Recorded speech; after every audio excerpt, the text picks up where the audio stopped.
Acara ini dipersembahkan oleh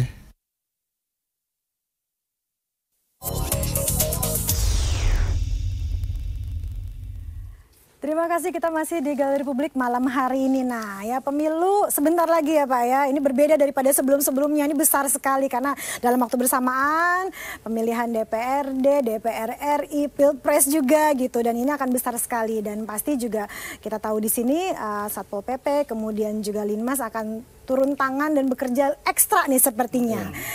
Ada tidak persiapan khusus atau peraturan khusus atau sesuatu yang dipersiapkan untuk pemilu ini khusus untuk Satpol PP dan Linmas? Iya. Kita kembali di awal bahwa Pol PP ini secara undang-undang dibentuk untuk penegakan perda dan perkada, peraturan daerah dan peraturan kepala daerah.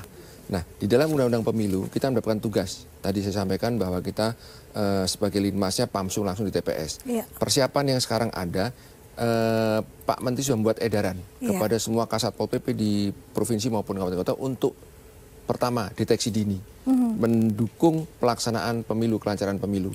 Di mana dalam pelaksanaan tersebut ada masa pra-pemilu, yaitu deteksi dini, apabila ada gejolak masyarakat, segera melaporkan. Dimulai kapan tuh Pak kalau pra-pemilu? Saat ini sudah. Sudah mulai kan sekarang sudah mulai ya? masuk dalam tahapan pemilu. Tahapan pemilu ini kan dilaksanakan murni oleh independen, yaitu KPU dan Bawaslu. Nah, kita mendukung untuk kelancaran tersebut. Dari termasuk awal juga kampanye dan lain-lain juga kita mengamankan. Jadi jangan sampai misalnya ada pelaksanaan kampanye, ada indikasi masyarakat yang akan mengganggu kelancaran tersebut. Kita adalah langsung mencatat dan melaporkan kepada aparat yang berwenang. Itu yang tugaskan untuk Pol PP dan Linmas. Kalau Linmas nanti pada saat di TPS dia langsung terjun, dia garda terdepan. Nah, pada saat pemilu juga demikian juga. Saat pemilu kita juga langsung pengamanan dalam kampanye dan lain-lain. Pada saat pelaksanaan kita menjaga di Pamsung di TPS. Kalau terjadi sesuatu, Linmas tidak bisa mengatasi, baru diatasi oleh polisi dan TNI kalau memang peran gawat. Setelah paskanya ada masa tenang di situ. Pol PP bertugas dalam Undang-Undang Pemilu juga untuk menertibkan APK, alat peraga kampanye. Tapi itu semua atas rekomendasi dari Bawaslu. Jadi kita nggak bisa serta-merta Pol PP kemudian masa kampanye udah selesai, masa tenang, tinggal menunggu penghitungan, kita menurunkan atribut kampanye tanpa rekomendasi Bawaslu, nggak bisa. Tidak bisa. Tugas kita hanya melaksanakan tugas dari Bawaslu. Kalau dari masyarakat ada permintaan? Dari Bawaslu. Oh, tidak bisa jadinya ya? Kita nggak bisa langsung masyarakat bilang, itu Pak masih ada atribut. Masih berantakan nih Pak, tolong kita lapor. Ya. Kita lapor kepada Bawaslu itu masih ada atribut di sana, bagaimana Pak, turunkan atau tidak. Kalau Bawaslu bilang turunkan. Kalau enggak, kita diam karena kita harus bergerak atas perintah.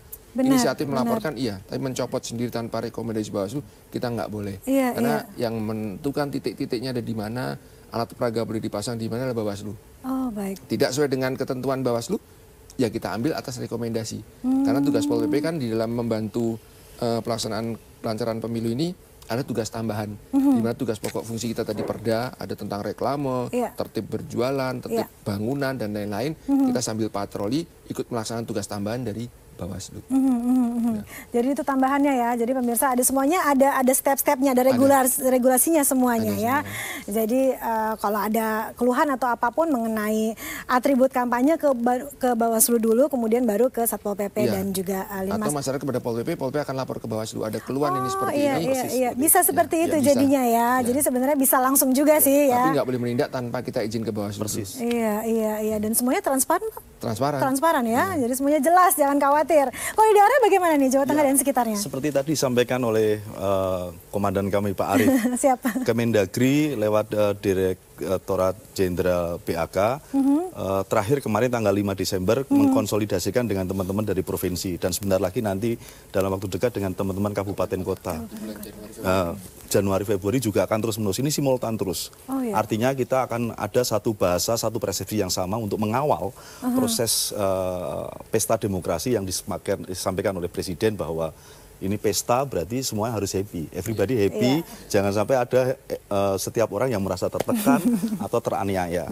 Nah dalam konteks ini tadi disampaikan oleh Pak Arief, kami mendukung sepenuhnya, baik dari jajaran provinsi di Jawa Tengah dan kabupaten kota, bahwa penertiban alat peraga kampanye tidak serta-merta, namun Satpol PP dapat mengambil inisiasi atas partisipasi publik, kemudian menghantarkan kepada Bawaslu.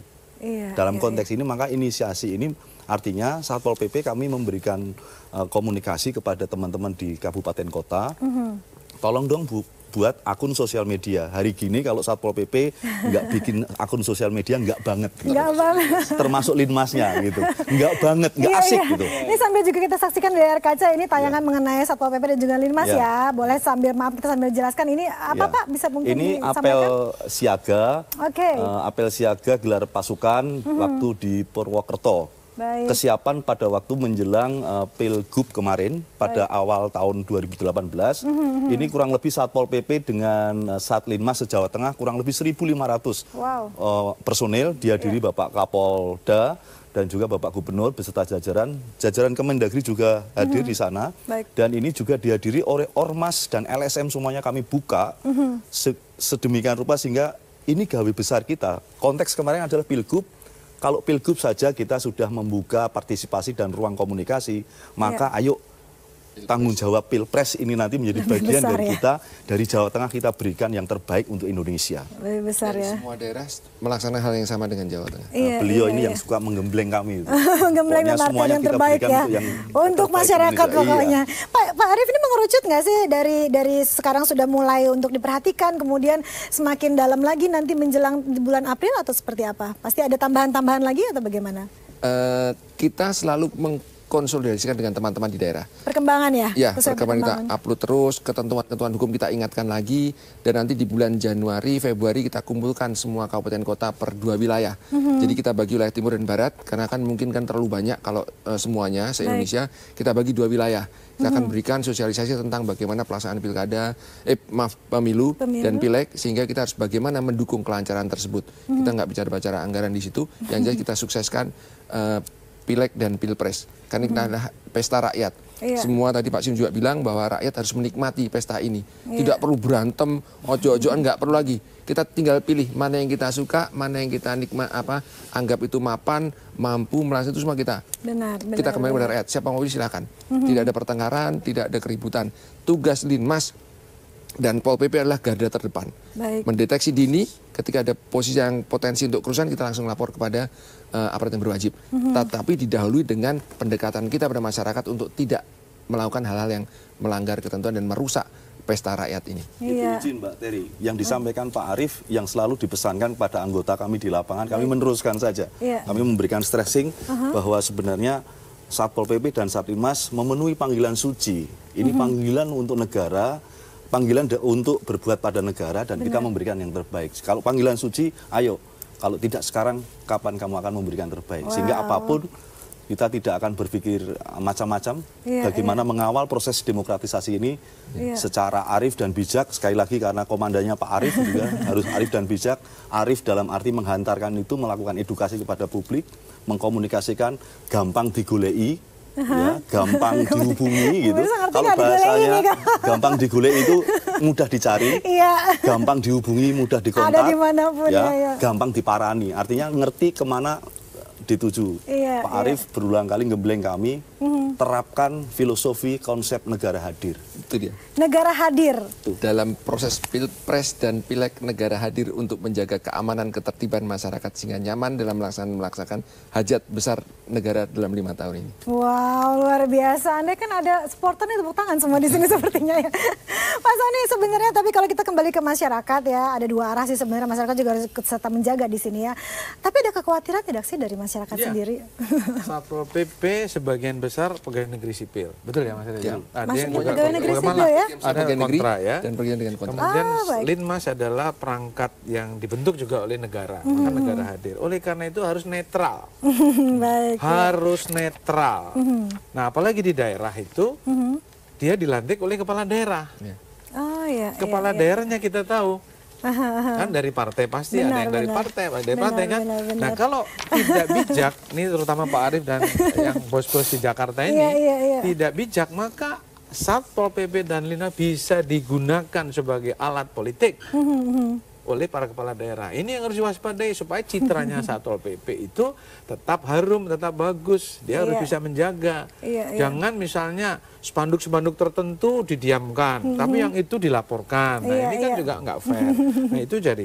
Yang kedua, dia ada di TPS paling depan. Sehingga seluruh informasi kecurangan itu harusnya bisa dilaporkan ke petugas KPU. Gitu. Jadi dia harus memiliki satu sikap yang profesional. Jangan mau diperalat oleh kepala-kepala daerah yang sebagian besar dari partai politik. Sehingga kesannya jadi Satpol PP bisa dipakai nih untuk kepentingan politik. Nah itu yang harus dijaga. Karena dibentuk oleh undang-undang Satpol PP dan peraturan Kemendagri dan pemerintah oleh saat ini. Persoalannya adalah standar kompetensinya juga harus diperbaiki. Citra harus diperbaiki juga. Kesejahteraannya harus diperbaiki gitu.